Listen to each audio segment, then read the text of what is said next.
Hi guys, welcome back to a new episode of Finance and Crypto Guide. Today in this video, I'm going to show you how you can log into your Infiniti HR's account. Keep watching the video till the end.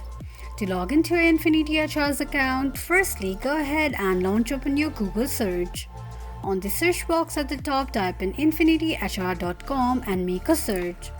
The official page of Infiniti HR's account will appear on the screen. Tap on Employee option. Enter your username and password associated with your Infiniti HR's account and tap on Login.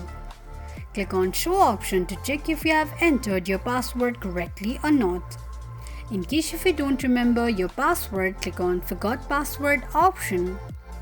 This is how you can log into your Infiniti HR's account quickly and easily just in few steps.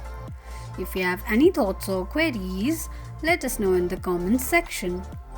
Don't forget to subscribe to our channel.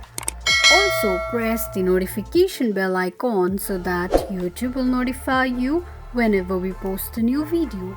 I hope this video was helpful to you. Thank you so much for watching.